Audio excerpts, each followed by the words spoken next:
Hi உறவுகளே, அனைவருக்கும் இரவு வணக்கம். இன்னைக்கு நைட்டு சாப்பாடு எங்கள் வீட்டில் என்னன்னு சொல்லி பார்க்கலாமா? வாங்க ஃப்ரெண்ட்ஸ், பார்க்கலாம். வெண்பொங்கல் மக்களே, நல்லா சூடாக சூப்பராக இருக்குது. வாங்க சாப்பிட்லாம். அதுக்கப்புறம் பார்த்திங்கன்னா அக்காவுக்கு வந்து கோதுமை தோசை, எனக்கு வந்து கோதுமை தோசை சோறு சாப்பிட முடியாது, அதனால். அதுக்கப்புறம் பார்த்திங்கன்னா தக்காளி சட்னி,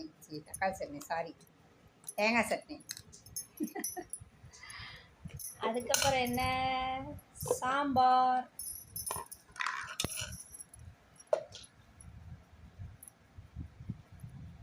அவ்வளோதான்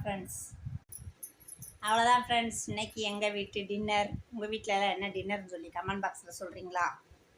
வீடியோ பிடிச்சிருந்தா லைக் பண்ணுங்கள், மறக்காமல் சப்ஸ்கிரைப் பண்ணுங்கள். மலர் ராஜா சேனலுக்கு சப்போர்ட் பண்ணுங்கள் மக்களே. சப்ஸ்கிரைப் பண்ணுங்கள், பெல் ஐக்கானை மறக்காமல் கிளிக் பண்ணிடுங்க. அப்போ தான் நான் போடுற வீடியோ, ஷார்ட்ஸு, லைவு, போஸ்ட் எல்லாமே உங்களுக்கு நோட்டிஃபிகேஷனில் வரும். ஓகேவா? மறக்காமல் சப்ஸ்கிரைப் பண்ணுங்கள், பெல் ஐக்கானை கிளிக் பண்ணிடுங்க. பாய் மக்களே.